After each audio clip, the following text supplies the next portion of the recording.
अस्सलाम वालेकुम, मेरा नाम है इब्राहिम और आज है हमारे ग्राफिक डिज़ाइन कोर्स की एक और क्लास।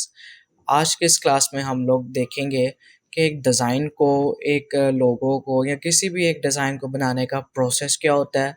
क्या हमें क्लाइंट की तरफ से जब कोई ऑर्डर मिलता है तो क्या डायरेक्ट हम कंप्यूटर के ऊपर बैठ के उस डिज़ाइन को बनाते हैं या उससे पहले भी कुछ करना होता है। तो क्या होता है ये सारा, आइए आज की क्लास में मैं आपको बताता हूँ। तो स्टार्ट करते हैं आज की अपनी क्लास। अब कभी भी ऐसे नहीं होता कि क्लाइंट ने अगर आपको कहा है कि जी ये मेरी कंपनी का नाम है, ये टैगलाइन है, ये मेरे ब्रांडिंग कलर्स हैं, तो जी आपने एक लोगो बनाना है मेरी कंपनी के लिए। तो ऐसा नहीं होगा कि आप उसकी रिक्वायरमेंट सुनकर फटाफट कंप्यूटर के ऊपर बैठ जाएँ और उसका लोगो प्रिपेयर करना शुरू कर दें, बनाना शुरू कर दें। नहीं, आपने जब भी क्लाइंट का आपको ऑर्डर आया तो कम से कम भी जो है ना आपने क्लाइंट को 4 दिन का टाइम देना है और 4 दिन के अंदर मैक्सिमम टाइम आपने सोचने के ऊपर लगाना है, कॉन्सेप्ट्स बनाने के ऊपर लगाना है। लोगो बनाने का मैं एग्ज़ाम्पल लोगो की दे रहा हूँ, बाकी चीज़ों की भी तकरीबन ऐसे ही होती है, ठीक है? अब जब क्लाइंट ने आपको कहा लोगो बनाना है, तो आपने एक पेपर और एक पेंसिल पकड़नी है और क्लाइंट की जो भी ब्रीफ़ है, जो आपको क्लाइंट की तरफ से मिली हुई है, उसको मद्देनज़र रखते हुए आपने कुछ भी ड्रॉ कर देना है। जो आपके माइंड में आ रहा है, आप उसको ड्रॉ करें। जो माइंड में आ रहा है, आपको जिस किस्म का आइडिया आ रहा है कि अगर इस तरह मैं लोगो बनाऊँ, तो अच्छा हो इसी के साथ-साथ आपने नए-नए आइडियाज़ को किस तरह जनरेट करना है, आप आइडियाज़ कहाँ से लेके आएँगे, तो यहाँ पे आपने बाकी जो डिज़ाइनर्स हैं, उनसे रेफ़रेंसेस लेने हैं। यानी आपने बाकी डिज़ाइनर्स का काम देखना है कि उन्होंने किस किस्म का काम किया हुआ है। मिसाल के तौर पे आप बना रहे हैं एक हाउसिंग स्कीम का लोगो, तो आपने देखना है कि जो हाउसिंग स्कीम के पहले लोगो हैं, वो किस तरह के बने हुए हैं। आप फ्री पिक के ऊपर देखें, आप behance.net के नाम से एक वेबसाइट है, जहाँ पे डिज़ाइनर्स अपना पोर्टफोलियो बनाकर बैठे होते हैं। वहाँ पे जो भी वो काम करते हैं, वहाँ पे अपलोड करते हैं, वहाँ पे जाकर देख सकते हैं। इसी के साथ आप गूगल के ऊपर देख सकते हैं कि बाकी लोगों ने किस किस्म की डिज़ाइनिंग की हुई है, बाकी लोगों ने किस किस्म के डिज़ाइन्स बनाए हुए हैं, किस किस्म के लोगोस बनाए हुए हैं। तो आपने सब कुछ देख-धाक के फिर अपने कॉन्सेप्ट्स बनाने हैं, अपने आइडियाज़ बनाने हैं। मैक्सिमम आइडियाज़ जितने आप बना सकते हैं, आप बनाएँ, ठीक है? उसके बाद फिर उन सारे डिज़ाइन्स में से हम लोग कोई से 4 या 5 डिज़ाइन्स जो कि सबसे बेस्ट होते हैं, उनको सेलेक्ट करते हैं और उनको कंप्यूटर के ऊपर एडोब इलस्ट्रेटर के अंदर बनाते हैं। बनाते किस तरह हैं, अभी हम उसके ऊपर भी आएँगे। अब तकरीबन आपका कॉन्सेप्ट्स वाला मरहला कंप्लीट हो गया, लेकिन अभी भी 1 या 2 वीडियोज़ और आएँगी। उसके बाद हम आ जाएँगे प्रैक्टिकल के ऊपर कि लोगो या डिज़ाइन सॉफ्टवेयर्स के अंदर किस तरह बनाते हैं हम, ठीक है? तो आपने जो आपके पास क्लाइंट की तरफ से ब्रीफ़ है, उसके अंदर से आपने जो बेस्ट 5 डिज़ाइन्स हैं, उनको अपने कंप्यूटर के ऊपर बनाना है और उनके अंदर एक्सपेरिमेंट्स करने हैं। उनको डिफ़रेंट-डिफ़रेंट कलर्स थ्योरी उनको डिफ़रेंट-डिफ़रेंट आपने कलर्स के साथ मैच करके देखना है कि किस कलर को मैं किस कलर के साथ मिलाऊँ, तो ये ज़्यादा अच्छा कॉम्बिनेशन बन रहा है।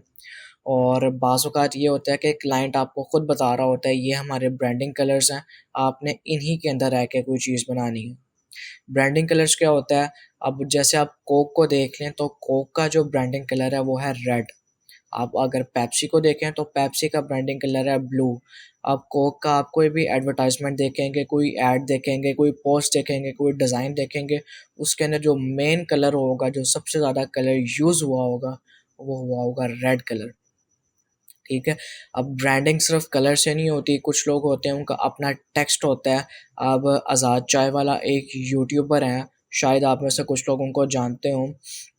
आज से कुछ अर्सा पहले उनकी जो वीडियोज़ आ रही थी, उनके अंदर एक ही किस्म के उनकी हर वीडियो के अंदर और हर थंबनेल के अंदर एक ही किस्म के फ़ॉन्ट्स आए थे, उनके स्ट्रोक उन्होंने बढ़ाए होते थे, तो वो एज़ अ उनकी ब्रांडिंग हो रही थी। तो सिर्फ़ कलर्स के थ्रू ब्रांडिंग नहीं होती है, ब्रांडिंग और चीज़ों के थ्रू भी होती है, आपके डिज़ाइन्स के थ्रू भी होती है। अब कुछ यूट्यूबर्स हैं, उनकी वीडियो का लेआउट एक ही किस्म का होता है या उन्होंने अपनी वीडियो के ऊपर एक बॉर्डर लगाया होता है या नीचे लोअर थर्ड लगाया होता है, तो ये उनकी ब्रांडिंग हो रही होती है। तो जब आपको क्लाइंट कहे कि हमारे ये ब्रांडिंग कलर्स हैं, तो तब भी आपने कलर्स को शफ़ल करके देखना है कि अगर ये 3 कलर्स उसने प्रोवाइड किए हैं क्लाइंट ने, तो आपने तीनों को कभी अगर उसने येलो, रेड और ब्लू दिए हैं, तो कभी आप येलो एक सर्कल पे लगा दें, ब्लू एक सर्कल पे लगा दें, फिर उसके अंदर से आपने 3 लोगोस जो सबसे बेस्ट होते हैं वो हम बनाते हैं और उन 3 लोगोस की आपने प्रेज़ेंटेशन बनानी है। प्रेजेंटेशन क्या होता है? यहाँ पे आपको पिक्चर शो हो जाएगी कि आप प्रेजेंटेशन किस तरह बनाते हैं, मॉकअप लिखाते हैं आप लोगों को मॉकअप लिखाकर फिर आपने एक अच्छी-सी प्रेजेंटेशन बना के आगे क्लाइंट को दिखानी होती है। आपने क्लाइंट को दिखा दी, काम यहाँ पे ख़त्म नहीं होगा। क्लाइंट आपको कहेगा अच्छा इसके अंदर ये कोई चीज़ जो है ना ऐसे नहीं होनी चाहिए, इसको आप ऐसे करें। क्लाइंट्स आपसे रिवीजन्स माँगेगा। कोई बहुत कम केसेस ऐसे होते हैं जो फर्स्ट टाइम में ही आपके डिज़ाइन को एक्सेप्ट कर लें, अदरवाइज़ 90% क्लाइंट्स आपसे रिवीजन्स माँगते ही माँगते हैं, ठीक है? तो आपको वहाँ पे कन्विंसिंग आनी चाहिए, अपने डिज़ाइन को एक्सप्लेन करना आना चाहिए कि जी आपका डिज़ाइन मैं चाहता तो इसको जैसा आप चाह रहे हैं वैसा भी बना सकता था, लेकिन मैंने इसको इसी डिज़ाइन के अंदर क्यों बनाया है, मैंने इसको ऐसा क्यों बनाया है, उसके पीछे वजह है। आपका डिज़ाइन, आपका लोगो या बैनर कोई भी चीज़ सक्सेसफुल तब होती है, एक अच्छा तब बनता है जब आपका डिज़ाइन के अंदर आपकी यूएसपी हो, आपके क्लाइंट की यूएसपी हो और क्लाइंट के कस्टमर की यूएसपी हो। यानी ये 3 फैक्टर्स हैं, इन तीनों को मिलाकर जहाँ पे तीनों सही बैठ रहे हों, तीनों की रज़ामंदी हो, आपने वो चीज़ बनानी है।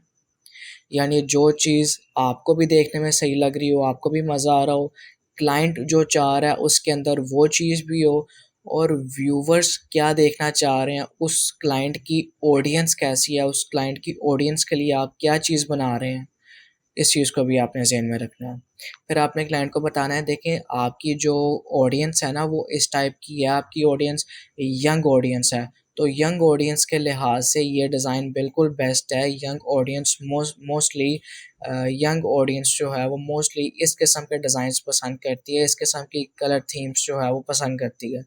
तो इस तरह आपने अपने पास से कुछ बातें बना के क्लाइंट को बतानी है, अपने डिज़ाइन को एक्सप्लेन करना है कि ये अब जिस तरह का आप चाह रहे हैं, ये ठीक है, मैं मानता हूँ आपकी बात ठीक है, लेकिन जो चीज़ मैंने आपको बना कर दी है, वो भी किसी चीज़ से कम नहीं है, ठीक है?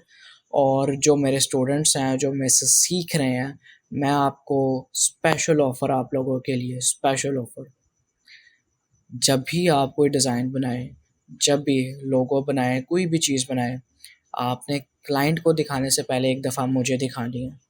बेशक आपका ये कोर्स ख़त्म हो जाए, आप जितनी मर्ज़ी आगे चले जाएँ, लेकिन आपने मुझे दिखा दें या मेरे बाद आप किसी और उस्ताद को पकड़ते हैं जो प्रोफ़ेशनल है, अपने उस्ताद को डिज़ाइन दिखाने के बाद आपने आगे क्लाइंट को दिखाना है,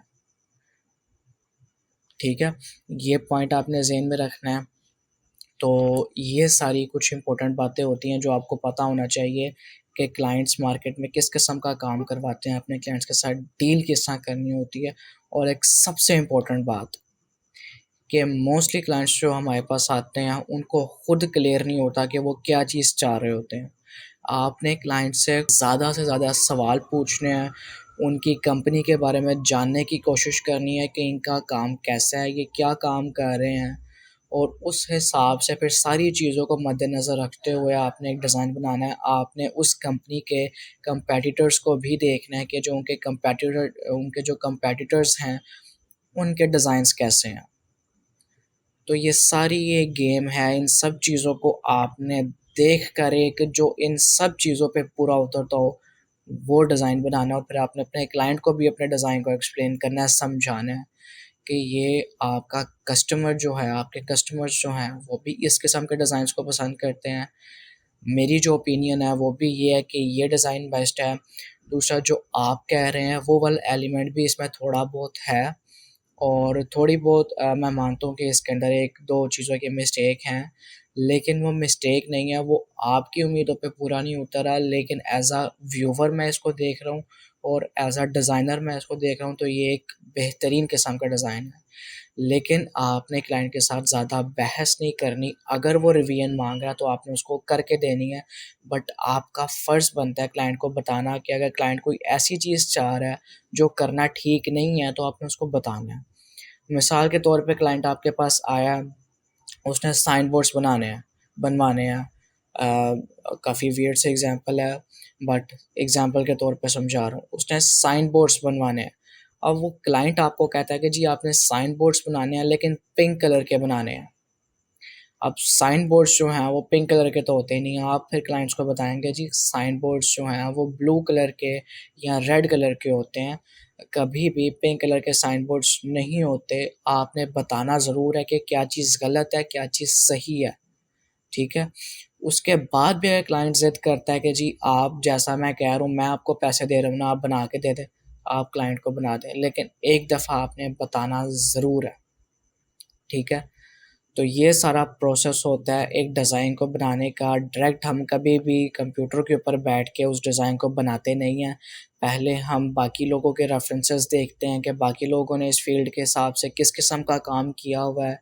जो आपके सीनियर डिज़ाइनर्स हैं, उन्होंने किस किस्म का काम किया हुआ है और आपने अपने सीनियर्स डिज़ाइनर से, अपने उस्ताद से मशवरा लेना है कि जी ये मेरे पास एक ऑर्डर आया है, ये एक क्लाइंट आया है, ये इस किस्म का डिज़ाइन चाह रहा है, तो मैं इसको किस किस्म का डिज़ाइन बना कर दूँ? क्या चीज़ इसको मैं बना कर दूँ? और एक और बात मैं यहाँ पे लाज़मी बताना चाहूँगा कि आपने देखना है आपका जो क्लाइंट है, क्या उसने लोगो रजिस्टर्ड करवाना है? अगर तो उसने लोगो रजिस्टर्ड करवाना है तो आपने कभी भी कॉपी करके लोगो किसी का नहीं बनाना। हमारे यहाँ पे पाकिस्तान में मोस्टली यही होता है कि जी वो उस बंदे ने इस किस्म का लोगो बनाया था तो इसलिए मैंने भी ऐसा ही लोगो बना के आपको दे दिया। ये गलती आपने कभी नहीं करनी और ख़ास तौर पे वो क्लाइंट जिसने अपना लोगो रजिस्टर्ड करवाना हो, आपने उसका लोगो कभी भी कॉपी नहीं करना। हाँ, ये हो सकता है कि आप 2-3 डिज़ाइन्स को मिलाकर एक डिज़ाइन बना लें। यानी आपने 3-4 डिज़ाइन्स आपको बहुत पसंद आए, उस क्लाइंट की रिक्वायरमेंट के हिसाब से भी ठीक थे, तो उस डिज़ाइन में से एक एलिमेंट आप इससे पकड़ लें, एक एलिमेंट इससे पकड़ लें, एक एलिमेंट इससे पकड़ लें। इस तरह करके फिर आपने मिला-जुला के एक ऐसी चीज़ बनानी है, जो किसी ने ना बनाई हो। ख़ास तौर पे उस क्लाइंट का जिसने अपने लोगो को रजिस्टर्ड करवाना है। जिसने अपने लोगो को रजिस्टर्ड नहीं करवाना, जो यूट्यूब चैनल के लिए बनवा रहा है या वैसे कोई नॉर्मल सा बंदा है, जिसने अपनी दुकान खोलनी है, दुकान के लिए अपना वो लोगो बनवा रहा है, तो उसको आप बेशक कोई फ्री पिक से टेम्पलेट उठा के उसको एडिट-उडिट करके आप उसको बना कर दे दें। लेकिन उसके अंदर भी आपने चेंजिंग करनी है कि पहचाना ना जाए। ठीक है? फ्री पिक क्या है, आप टेम्पलेट्स को किस तरह यूज़ करते हैं, हम प्रैक्टिकल में सीखेंगे। तो ये थी आज की हमारी छोटी-सी क्लास और अब समराइज़ करके मैं आपको बताता हूँ कि हमने आज की क्लास में क्या सीखा। हमने आज की क्लास में सीखा कि लोगो बनाने का या डिज़ाइन बनाने का प्रोसेस क्या होता है। हम क्या डायरेक्ट कंप्यूटर के ऊपर बैठ जाते हैं या फिर हम पहले उसके लिए माइंड मैपिंग करते हैं। हम माइंड मैपिंग करते हैं, हम बाकी लोगों के रेफ़रेंसेस देखते हैं, बाकी हमारे सीनियर्स ने किस किस्म का काम किया हुआ है इस फ़ील्ड के अंदर, हम आगे उनसे मुख्तलिफ़ उन सारी चीज़ों को देखते हुए कैसा डिज़ाइन बना सकते हैं। इस फ़ील्ड के अंदर कलर कॉम्बिनेशन किस किस्म के होते हैं, आपने वो देखना है। फिर आपने कॉपी पेंसिल के ऊपर अपने कॉन्सेप्ट्स बनाने हैं। जितने भी कॉन्सेप्ट्स आपके माइंड के अंदर आ रहे हैं, आपने उन सब को कॉपी पेंसिल लेकर एक नीट कॉपी के ऊपर आपने उनको ड्रॉ करना है और उसके बाद फिर उनमें से कोई बेस्ट डिज़ाइन्स निकाल के 5 बेस्ट डिज़ाइन्स आपने सेलेक्ट करने हैं, उनको आपने कंप्यूटर के ऊपर बनाना है। जब आपने उनको बना लिया, उनमें से भी आपने 3 बेस्ट डिज़ाइन सेलेक्ट करने हैं, उनकी प्रेज़ेंटेशन बना के आपने उनको वो क्लाइंट को दिखाने हैं। और एक और टिप मैं यहाँ पे ये देता जाऊँ कि आपने क्लाइंट को जब डिज़ाइन दिखाना है, तो आपने कभी भी original design as it is जो आपने बना हुआ है वो नहीं भेज देना। या आपने कभी भी पहले ही पैसे लेने से पहले आपने कभी क्लाइंट को सोर्स फाइल नहीं भेजनी। मैं फ़ील्ड में काम करूँ, मुझे पता है पाकिस्तान में किस किस्म के लोग हैं, किस किस्म का काम होता है। मेरे साथ हज़ारों दफ़ा ऐसे हुआ है कि क्लाइंट कहता है जी आप हमारे पे यकीन रखें, हम बड़े नेक हैं, हम ये हैं, हम वो हैं, हाफ़िज़ कुरान हूँ, मैं आपके साथ झूठ नहीं बोलूँगा, मैं आपको सही बात बता रहा हूँ, मैं आपको आपके पैसे आपको पूरे दूँगा, आप मुझे एक दफ़ा डिज़ाइन ये उसकी ओरिजिनल कॉपी जो है वो भेज दें, तो फिर मैं आपको जो है ना इसके पैसे वग़ैरह भेजता हूँ। तो जैसे ही मैं उनको डिज़ाइन भेजता हूँ, वो जी पता लगता है कि अगले बंदे ने मेरा नंबर ही ब्लॉक कर दिया, ठीक है? तो आपने जब क्लाइंट को डिज़ाइन दिखाना है, तो आपने अपना ना पहले एक लोगो बनाना है। लोगो किस तरह बनाना है, हम जब डिटेल में सीखेंगे मैं आपको बताऊँगा। तो आपने लोगो बना के ना अपना वाटरमार्क उस डिज़ाइन के ऊपर लगा कर फिर क्लाइंट को भेजना है, ताकि क्लाइंट उस डिज़ाइन को यूज़ ना कर पाए। ठीक है, आपका वाटरमार्क लगा होगा आपके नाम का, तो क्लाइंट उस डिज़ाइन को यूज़ नहीं कर पाएगा, फिर आपने क्लाइंट को भेजना है। तो फिर और आपने क्लाइंट को बताना है कि जी हमारा रूल है, जब तक हमें आप पैसे नहीं भेजते, हम क्लाइंट को असल डिज़ाइन, असल कॉपी नहीं भेजते। आप मुझे पैसे भेजें, ये आपका डिज़ाइन है, इसके ऊपर डिटेल सारी आपकी हैं, आपकी कंपनी का नाम है, ये मैंने रख के क्या करना है, डिज़ाइन तो आपका ऑलरेडी बन गया हुआ है। तो आप मुझे पैसे भेजें, मैं आपको आपका डिज़ाइन भेज देता हूँ। तो ये भी काफ़ी इम्पोर्टेंट चीज़ है, इस चीज़ का भी आपने ध्यान रखना है और ये कुछ इम्पोर्टेंट चीज़ें थी, इम्पोर्टेंट टिप्स थी, जो आपको पहुँचानी थी, आपको बतानी थी और आज की क्लास में इतना ही। मिलूँगा आपसे किसी और क्लास में, तब तक के लिए अल्लाह हाफ़िज़।